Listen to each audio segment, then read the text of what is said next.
The morning of November 5th, 1989 was meant to be peaceful. The kind of Sunday when ocean air rolled through open windows and the world still felt asleep. But at 1041 Cypress Avenue, the peace was already gone. A woman walked through the door. Steady, deliberate, quiet. She had a key. Inside, her ex-husband and his new wife slept soundly. By the time they opened their eyes, it was already too late. Welcome to GBRLIFE Transmissions. I'm your host, Caitlin, and you're listening to GBRLIFE of Crimes, where we explore not just what happened in the crimes committed by women, but why they happened, and the psychology behind them. Today, we're diving into one of the most infamous stories of betrayal, rage, and heartbreak, at least in American crime, the case of Betty Broderick, a woman once described as the perfect wife and mother, who ended up behind bars for the murders of her ex-husband, Dan Broderick, and his new wife, Linda Kolkena. But with all stories like this, the real question is, what happens when a life built around love and loyalty suddenly collapses? Betty Broderick was born Betty Basiglia in 1947 in Bronxville, New York, one of 6 children in a strict Catholic family, Irish, Italian, traditional, and proud. Her father owned a building supply company and expected all his children to work hard and to stay devout and marry within the church. But from a young age, Betty learned the unspoken rules. Be polite, be pretty, be perfect. She was the kind of girl praised for good manners, high grades, and her ability to make others comfortable. A people pleaser with quiet pressure building under their skin. At 17, she enrolled at the College of Mount St. Vincent in the Bronx, an all-girls Catholic college, and that's where she met Daniel Broderick. Dan was confident, ambitious, charming, and he came from a working-class family, but he had a hunger for more. Law school, medical school, success. Betty was instantly drawn to him. He made her laugh. He made her feel seen. And he promised her something that sounded like safety, a plan, a future, a good life. And they married in 1969. And by 1970, she was already pregnant with her first child. Then another, then another. By her late 20s, Betty was a full-time mother of 4. She ironed Dan's shirts, baked birthday cakes, planned his career parties, and smiled through exhaustion. Dan, meanwhile, was climbing. He earned both a law degree and a medical degree from Cornell and Harvard. By the 1980s, he was one of San Diego's most successful malpractice attorneys, rich, confident, and well-known. Their life looked perfect, but the cracks were forming. Subtle ones at first. Dan was distant and Betty felt invisible. And when he hired a young, beautiful legal assistant named Linda, the perfect picture shattered. Linda was in her 20s, bright, energetic, everything Betty felt she used to be. And though Dan denied the affair at first, Betty's instincts told her the truth long before anyone said it out loud. She found phone records, strange receipts, perfume that wasn't hers, and when she confronted Dan, he dismissed her, called her paranoid, dramatic, crazy. The emotional manipulation chipped away at her sense of self until she was no longer sure if she was right or wrong, just angry and lost. In 1985, Dan finally admitted what Betty had always known. He was leaving. The divorce dragged on for years, becoming one of the ugliest legal separations in California history. Dan, a seasoned attorney, used every loophole that he could to protect his wealth and control the narrative. Betty lost her home, her stability, and the identity she built around being Mrs. Broderick. She left voicemails full of rage. She spray-painted obscenities in his front door. At one point, she drove her car through his front porch. Every tabloid headline labeled her as the jealous ex-wife or crazy woman. But underneath it all was something more painful. A woman who had given her entire adult life to one man, only to be erased from the story. When Dan married Linda in April of 1989, Betty wasn't just furious, she was humiliated.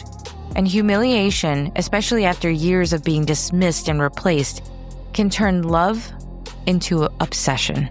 It was early November, Dan and Linda had been married just 7 months. Betty had spent years begging for respect, reconciliation, closure, anything, but nothing came. So that night, she drove to their home, brought her daughter's key, a revolver, and years of rage compressed into one moment. She parked quietly, entered the house, and walked up the stairs. In the bedroom, Dan and Linda slept. And at 5:30 a.m., Linda opened her eyes to see Betty standing over the bed. Betty pulled 5 times, projectiles hitting the wall, nightstand, but 2 struck Linda, and 1 hit Dan in the chest. Linda died immediately.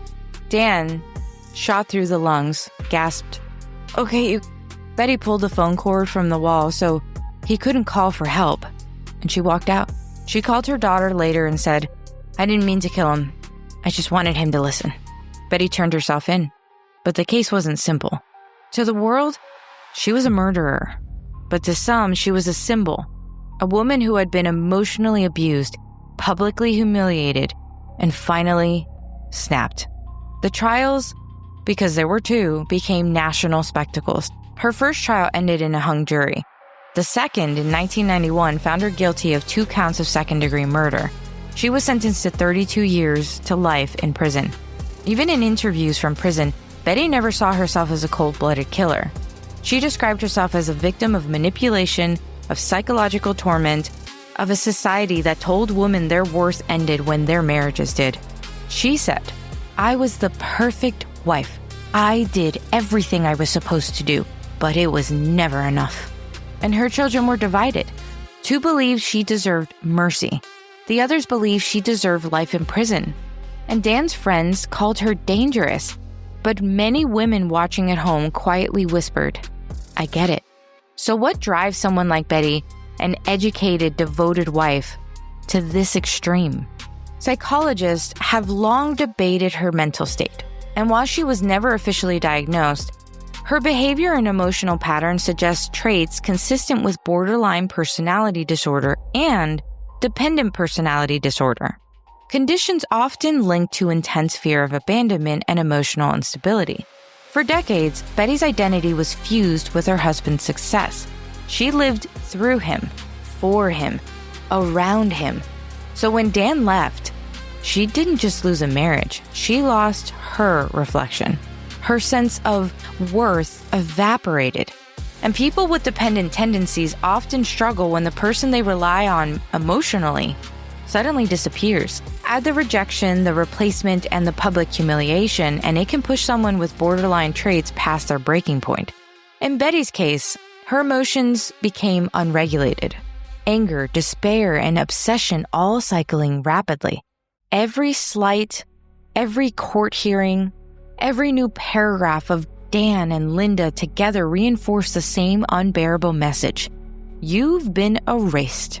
But beyond any diagnosis, what Betty experienced was a profound collapse of identity. She wasn't born violent. She became undone by the belief that her entire purpose had been taken from her. And in that chaos, she chose destruction over invisibility. Betty Broderick is still in prison. She's been denied parole multiple times, most recently in 2023. Now in her 70s, she continues to insist that she's not dangerous, just a woman who made a mistake after a lifetime of emotional neglect. Her story has inspired movies and books and TV shows, but behind all the media sensationalism, the real story remains painfully simple. A woman who gave everything for her life that no longer wanted her, and when that identity broke, she shattered it. Some crimes begin with the heat of passion, others in the quiet erosion of the soul. Betty's story isn't just about murder. It's about invisibility, about what happens when love becomes control and devotion becomes resentment. And maybe beneath the horror, there's something to learn about the cost of silence and the dangers of never being heard.